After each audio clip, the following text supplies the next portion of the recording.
Graça e paz, amados irmãos, louvado seja Deus. Aqui estamos para mais uma aula da nossa EBD.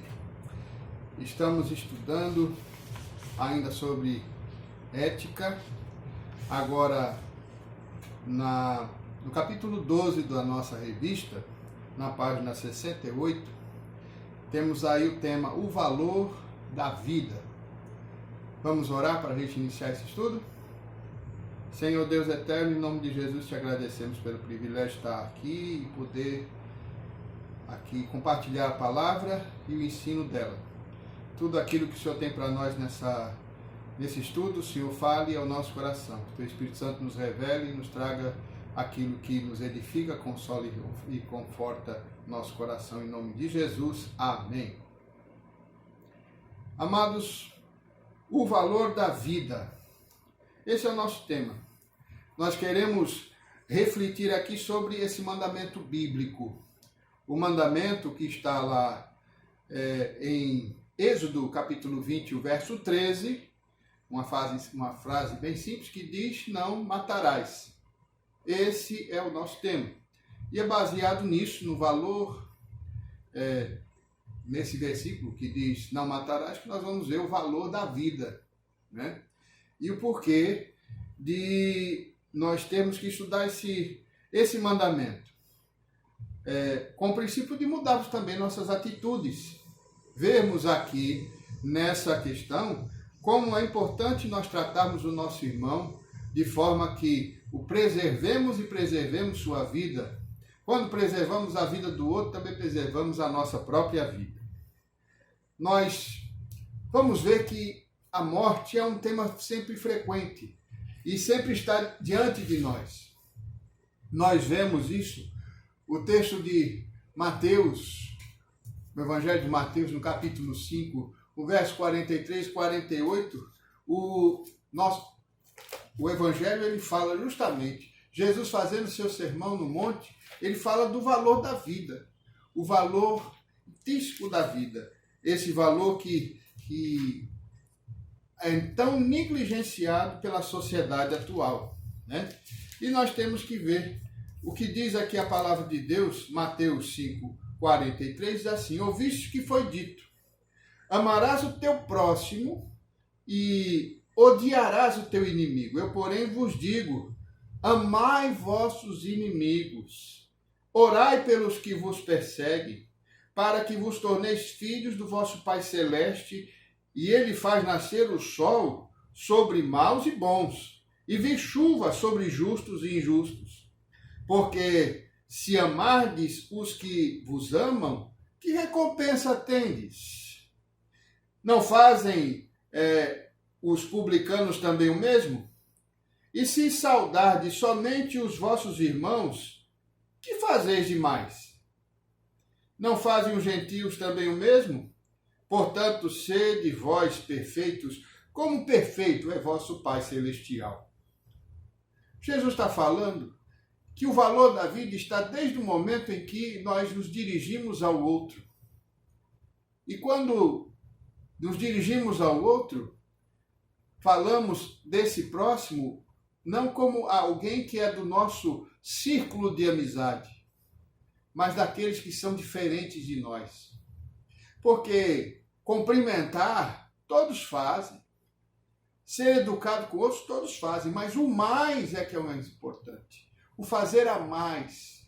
O mostrar o valor da vida, isso é que importa na nossa vida cristã.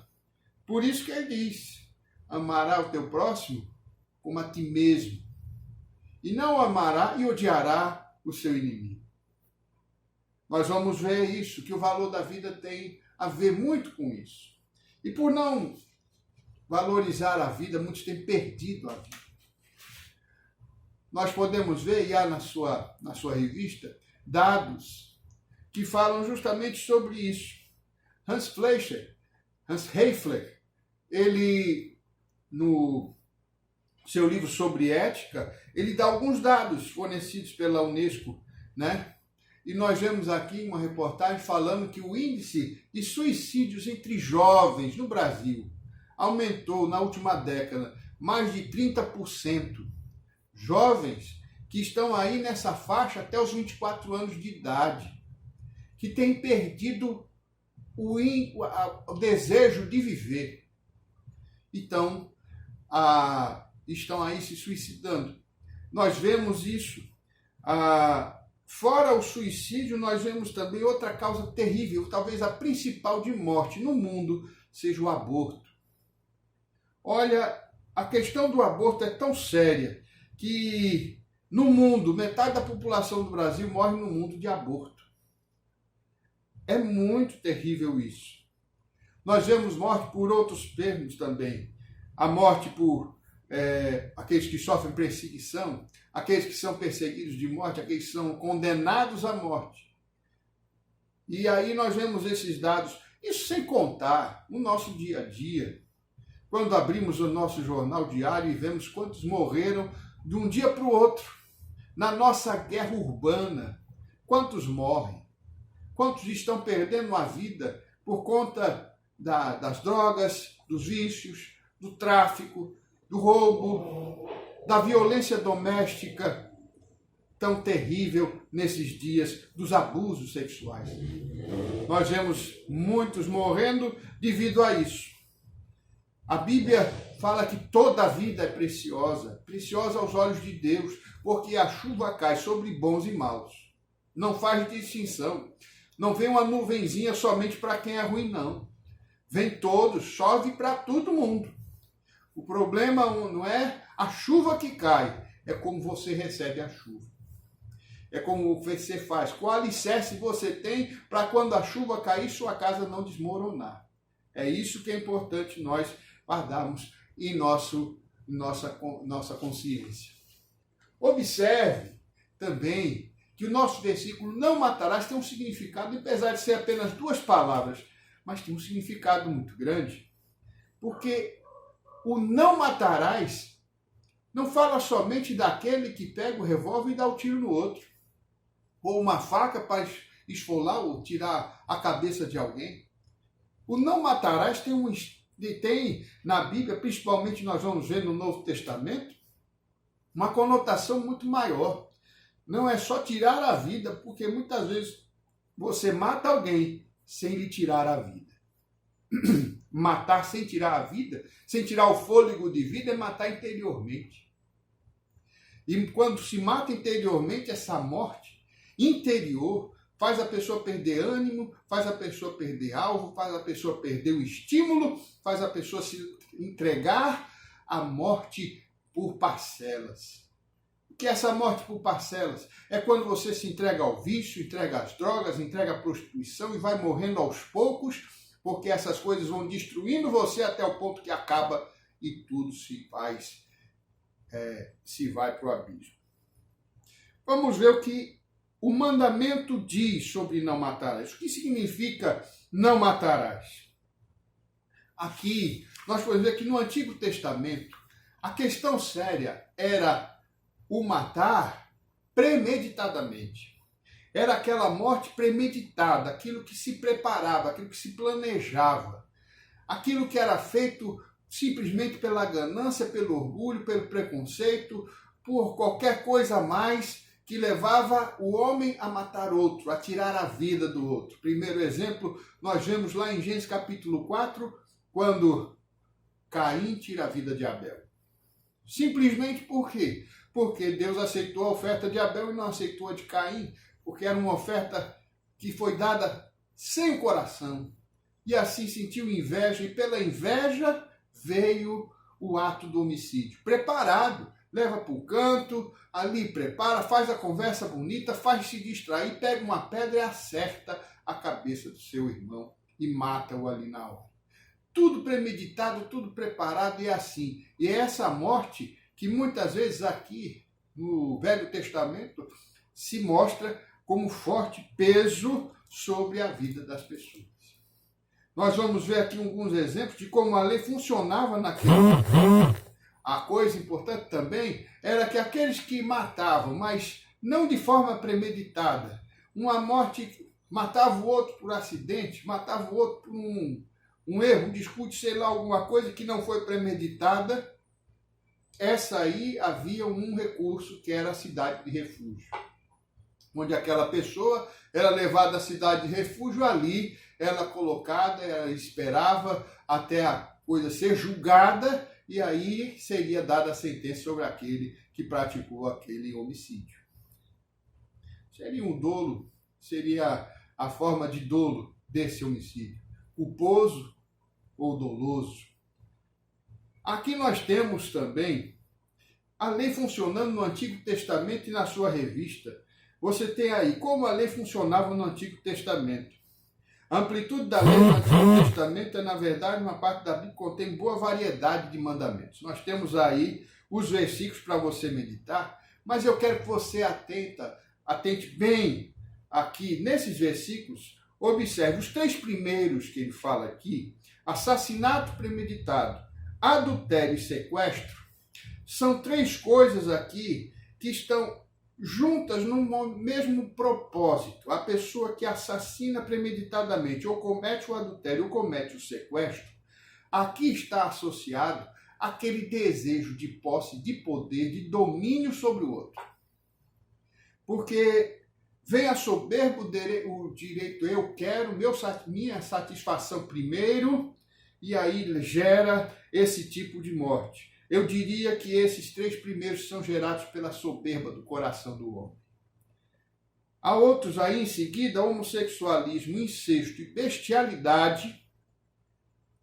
Esses aqui bem colocados ali em Levítico, capítulo 20. Se você ler ali a partir do versículo 10, vai falar que são dignos de morte aqueles que praticam isso. Esses são os desejos da carne, o desejo carnal, o desejo de satisfação carnal que não vê limites, e aí vai para a satisfação, deseja tudo, e vai com os olhos as coisas. Aí vem também, posso incluir também nesse meio também o adultério, porque está incluído também Levítico 20. Mas aí você tem o homossexualismo, a prática indevida, a prática fora da natureza do homem, o incesto, né? O abuso sexual, pais e parentes fazendo sexo entre seus familiares. É uma coisa horrível isso, e gera somente o prazer carnal, o desejo carnal, levando isso as pessoas a esse desejo. É a concupiscência da carne. E vemos aí também a parte da desobediência aos pais, ferir e amaldiçoar os pais. Esse também está associado a esse interesse de soberba da vida, que leva os filhos a não obedecerem e se tornarem rebeldes aos seus pais. Você pode marcar esses dois como rebeldia. É rebeldia do homem, rebeldia. Aquele que é rebelde contra seu pai, que gerou, sua mãe que o gerou, que cuidou deles, não vai entender o que é obediência a Deus. Porque o nosso referencial aqui na terra são nossos pais, para que assim possamos entender Deus como nosso pai, nosso ajudador, nosso sustentador. E muitos que se rebelam contra seus pais se tornam rebeldes também contra Deus. E assim nós temos também esses 4 finais: falsa profecia, blasfêmia, profanação do sábado, sacrifício a falsos deuses. Isso tudo, esses pecados associados à religiosidade, são dentro de um único ponto: idolatria. É quando você tira Deus de cena e coloca os ídolos no lugar.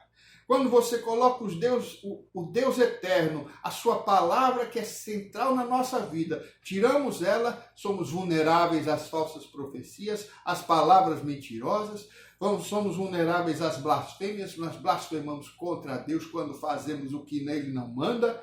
Também profanamos o seu dia santo, aquele descanso que devemos ter, que não propriamente é o sábado, mas é o Shabat, é o descanso, é o dia de descansar, o dia de colocar nossa vida no Senhor. E o sacrifício a falsos deuses, que é justamente o ápice da idolatria, quando colocamos ainda, além de tirarmos Deus de cena, colocamos outro no lugar dele.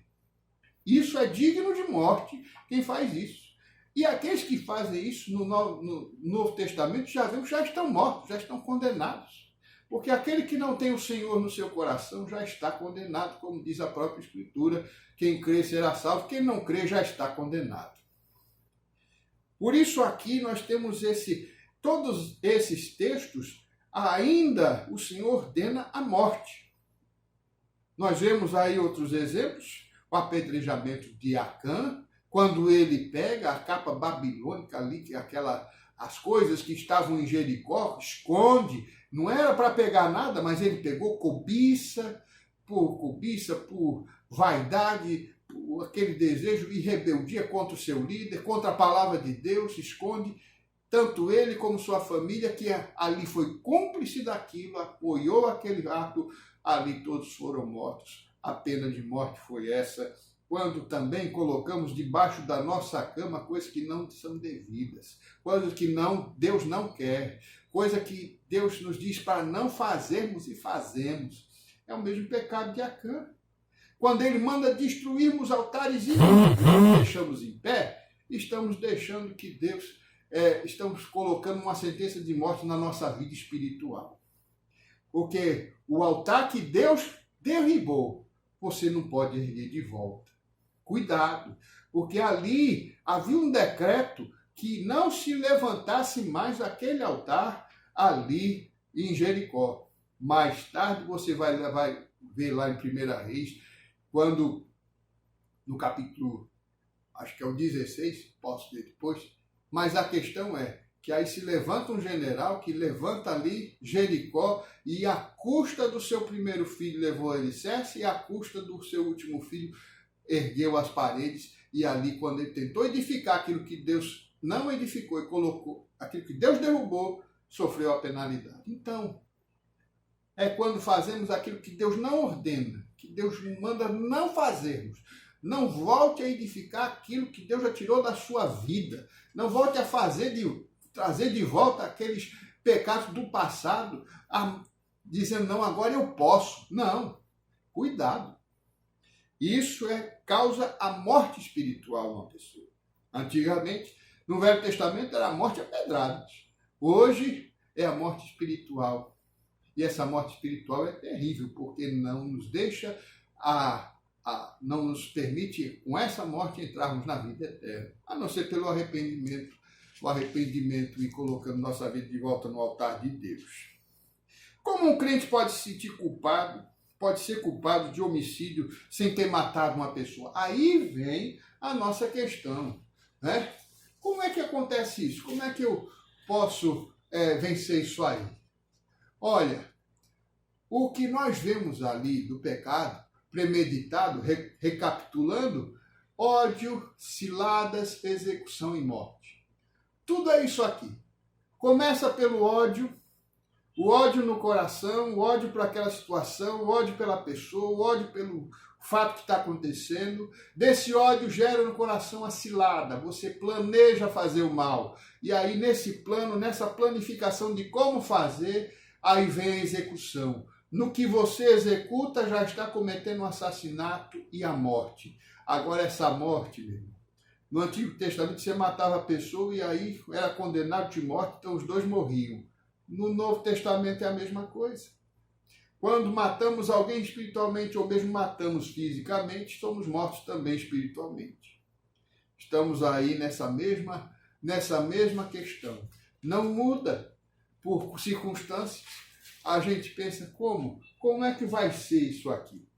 Olha, agora veja comigo uma coisa importante. Amar os nossos inimigos.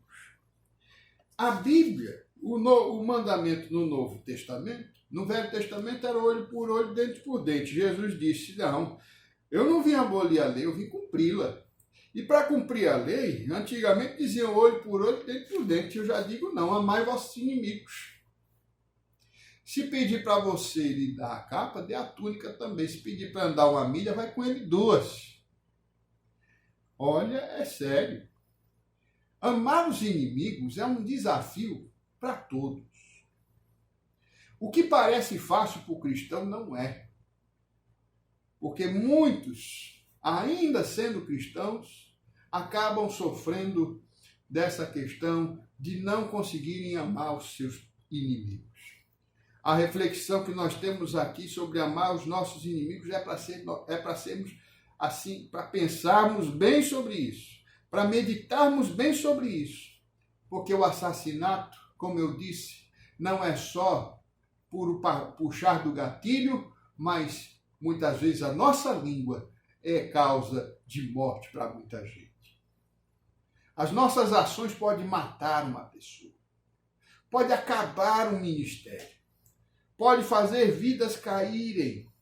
E eu quero perguntar a você, será que alguma vez você matou alguém?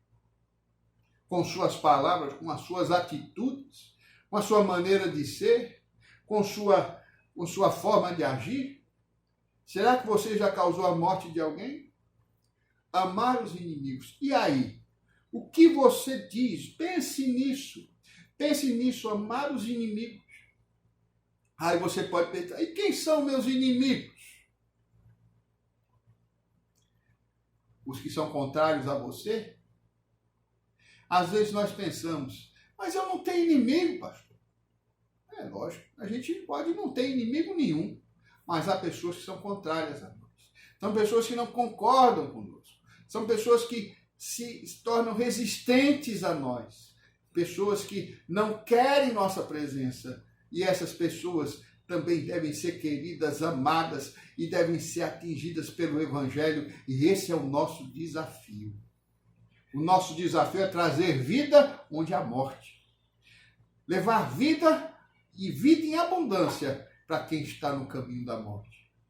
Porque João 10,10 disse, o ladrão veio só para roubar, e matar e destruir. Mas eu vim para vos dar vida e vida com abundância. E por quem? Por que intermédio de quem vai dar essa vida? Por intermédio de nós, Igreja do Senhor. O mundo tem que entender essa vida. E a vida está em Cristo. E Cristo está em nós. Portanto, meu irmão, minha irmã, como diz Romanos 12,18, vivamos em paz com todos. E essa paz, que excede o entendimento humano, vai confundir as vidas desses que se acham inimigos e olhar para nós com outros olhares e ver o amor de Deus e entender que ali existe vida e essa multidão que anda no caminho da morte precisa encontrar a vida.